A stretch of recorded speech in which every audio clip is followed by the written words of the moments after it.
अस्सलाम वालेकुम स्टूडेंट्स, अपने YouTube channel V expert services में मैं आप सब स्टूडेंट्स को खुशामदीद कहती हूँ। आज आप सब स्टूडेंट्स के लिए मैं MGMT 6 to 8 GDB solution spring 2022 लेके आई हूँ।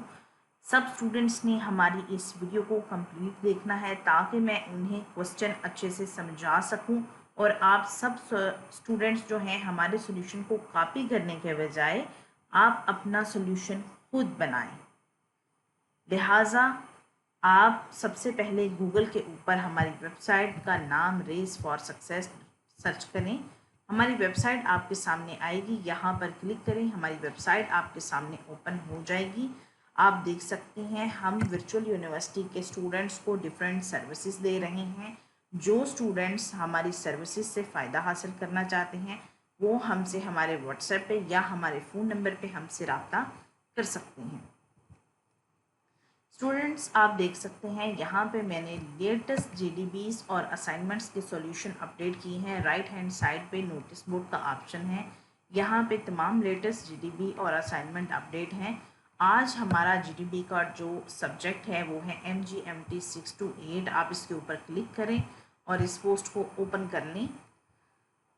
आज इस GDB की लास्ट डेट है स्टूडेंट्स, आपने इस GDB को अच्छे से करना है। आज टॉपिक है हमारे GDB का the nature to plant change.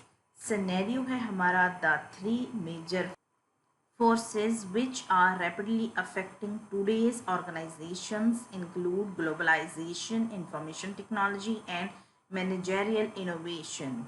These changes are a constant threat to any organization. However, at the same time, they also serve as a source of continuous change. यानी तीन जो फोर्सेस हैं, globalisation, information technology and managerial innovation, ये organisations में बहुत ज़्यादा तेज़ी से जो है असरअंदाज हो रही हैं आजकल के टाइम पीरियड में। ये चेंजेस जो हैं बहुत ही ज़्यादा डेंजरस हैं ऑर्गेनाइजेशन के लिए और ये तब्दीलियाँ आर्जी तब्दीलियाँ नहीं हैं, ये मुसलसल वक्त के साथ साथ मज़ीद तब्दीलियों की तरफ जा रही हैं।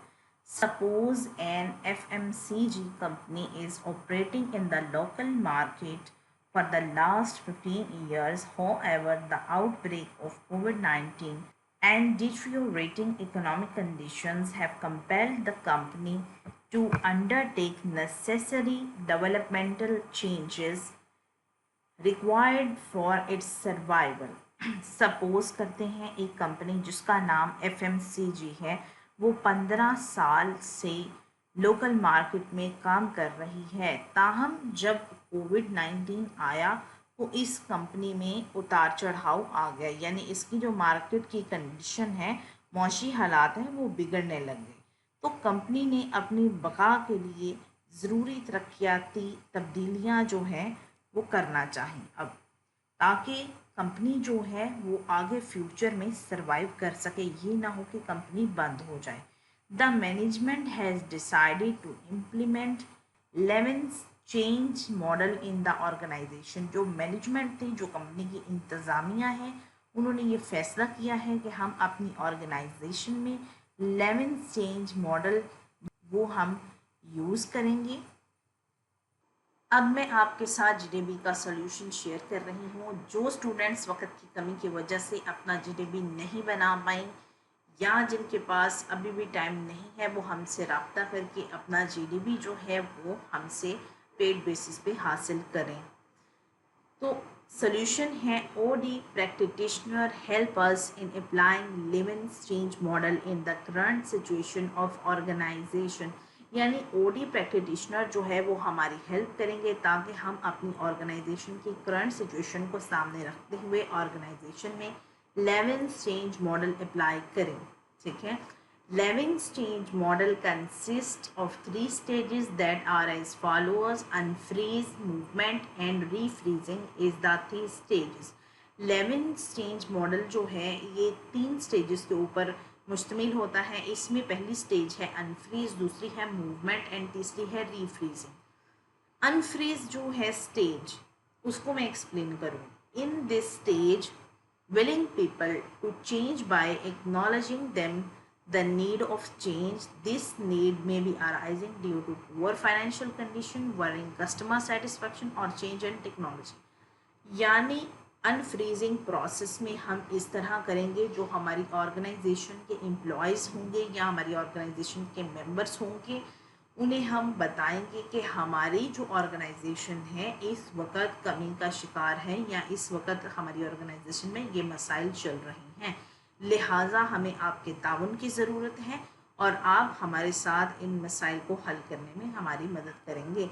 अब वो मसाइल क्या हो सकते हैं? वो मसाइल हमारी इस वक्त जो है ऑर्गेनाइजेशन चाहे क्राइसिस में हो या हमारी ऑर्गेनाइजेशन जो है वो हमारे कस्टमर को सेटिस्फाई ना कर पा रही हो या हमारी ऑर्गेनाइजेशन में जिद्दत की कमी भी हो सकती है। ये सिर्फ और सिर्फ मैं आपको पॉइंट समझा रही हूँ, आपने समझने के बाद अपना जीडीपी खुद बनाना है, ठीक है। Movement in this stage we implement change. It involves people to do new things and the actual change is implemented. यानी पहले प्रोसेस में हमने अपने जो एम्प्लॉयज़ हैं ऑर्गेनाइजेशन के उन्हें बताया कि हमें चेंज चाहिए क्योंकि हमारी ऑर्गेनाइजेशन में जिद्दत की कमी है या हमारी ऑर्गेनाइजेशन कस्टमर को सेटिस्फाई नहीं कर पा रही, ठीक है, हमें चेंज चाहिए। दूसरे मूवमेंट में हम वो चेंज अपनी कंपनी में इम्प्लीमेंट कर रहे हैं, न्यू रूल्स, न्यू पैटर्न्स, ठीक है, और वो इम्प्लीमेंट करने के बाद ये सारी चीज़ें हमारे जो मेंबर्स हैं वो भी हमारे साथ ऑपरेट करेंगे क्योंकि हम जो हैं उन्हें अब एक न्यू वे में चलाने की कोशिश कर रहे हैं ताकि वो न्यू थिंग्स की तरफ जाएं। रीफ्रीजिंग जो है नेक्स्ट पॉइंट है, in this stage peoples accept change as a part of life and establish new relationships. At this stage, organization must rewarded, recognized and provided positive reinforcement to accepting change.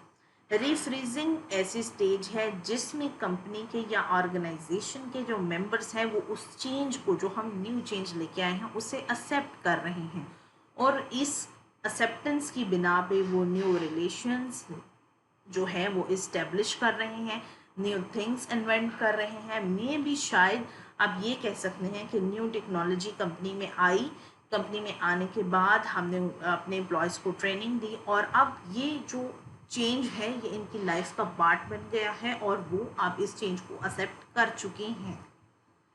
इस stage पे चूँकि हमारी जो organisation है इस change से benefit ले रही है तो हमें चाहिए हम अपने मेंबर्स को डिफरेंट रिवॉर्ड्स दें, उन्हें डिफरेंट इंसेंटिव्स दें क्योंकि उन्होंने हमारे इस चेंज के साथ पूरा ताउन किया है। हमारी ऑर्गेनाइजेशन को फ्यूचर में स्टेबल करने के लिए उन्होंने भी एफर्ट की है। ये 3 प्रोसेस को समझाने के लिए मैं आपको एक छोटी सी एग्जाम्पल देने लगी हूँ, बर्फ़ की एग्जाम्पल, ठीक है। सबसे पहले हम बर्फ़ का एक ब्लॉक लेते हैं जो बिल्कुल मुरब्बा शक्ल का है, ठीक है। उस मुरब्बा शक्ल के ब्लॉक को हम गोल दायरे वाली बर्फ़ के ब्लॉक में तब्दील करना चाहते हैं तो हम क्या करेंगे? सबसे पहले हम उसे अनफ्रीज़ करेंगे, यानी जो मुरब्बा शक्ल का बर्फ़ का ब्लॉक है उसे हम फ्रीज़र से निकाल के किचन में जाके कहीं गर्म जगह पे रख देंगे चूल्हे के पास, तो वो सारा ब्लॉक जो मुरब्बा शक्ल का था वो बाउल में पानी बन जाएगा, हम सब जानते हैं बन जाएगा। जब वो बन जाएगा तो हम उसे गोल दायरे वाले बॉक्स में डालेंगे। इसको आप सेकंड प्रोसेस कह सकते हैं, ठीक है। उसे हम गोल दायरे वाले बॉक्स में डालेंगे और डालने के बाद हम उसे जाकर दोबारा फ्रीज़र में जब रख देंगे तो ये तीसरा प्रोसेस है रीफ्रीजिंग। वो दोबारा जब जमेगी तो वो गोल दायरे की शक्ल में जम जाएगी, ठीक है। ये एग्जाम्पल इन तीनों टॉपिक्स को समझाने के लिए बहुत ही ज़्यादा हेल्पफुल है। आई होप आपको इसकी समझ आ गई होगी। अब आपने बताना है कि ये लेमन्स जो लॉ था ये हमने यूज़ किया, इसकी लॉजिक रीज़न क्या है कि ये किस तरह इफ़ेक्टिव है, हमें ये बताना है, ठीक है। The solid reasons that are as follows. Organisation needs survival and its demand of time. Organisation को फ्यूचर में सर्वाइवल के लिए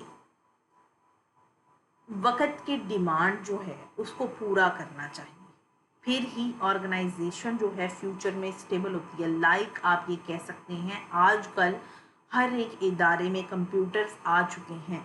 जो इदारा कंप्यूटर को यूज़ नहीं करता वो मैनुअली अपना तमाम रिकॉर्ड मेंटेन कर रहा है, तो उसके लिए बहुत ज़्यादा प्रॉब्लम्स हैं इन फ्यूचर। वो फ्यूचर की जो है जिद्दत को नहीं अपना पा रहा। सबसे बड़ा इशू उसके लिए ये है। It will also improve organisation performance. समझे, हम अपनी ऑर्गेनाइजेशन में कोई जदीद मशीनरी लेके आए हैं, हम उसके ज़रिए काम कर रहे हैं, तो इससे हमारी ऑर्गेनाइजेशन की जो परफॉर्मेंस होगी वो भी बहुत ज़्यादा अच्छी होगी। और organisation will also learn from past experiences, यानी ऑर्गेनाइजेशन होती है जो अपने माजी के तजर्बात से बहुत ज़्यादा सीखती हैं। ये भी एक बहुत अच्छी रीज़न है। This movement will encourage them for facing future challenges, यानी जो हमारी आज जो है 11th चेंज मॉडल की मूवमेंट है, ये हमें फ्यूचर में बहुत ज़्यादा बेनिफिट देगी हमारी ऑर्गेनाइजेशन को डिफरेंट चैलेंजेस जो है फेस करने में। आई होप आपको सॉल्यूशन बिल्कुल समझ आ गया होगा। मैं आपको एक चीज़ बता देती हूँ, this is just idea solution. आपको समझाने के लिए था, आपको बताने के लिए था कि आपने अपना जेडीबी किस तरह बनाना है। लिहाजा इस सॉल्यूशन को स्टडी करने के बाद, समझने के बाद आप अपना जीडीबी खुद बनाइएगा, कॉपी पेस्ट बिल्कुल मत करिएगा। हमारी वेबसाइट रेस फॉर सक्सेस को विज़िट करते रहिएगा और हमारे यूट्यूब चैनल को सब्सक्राइब करना मत भूलिएगा। साथ ही साथ बेल के आइकन पे प्रेस ज़रूर करिए। अल्लाह हाफिज़।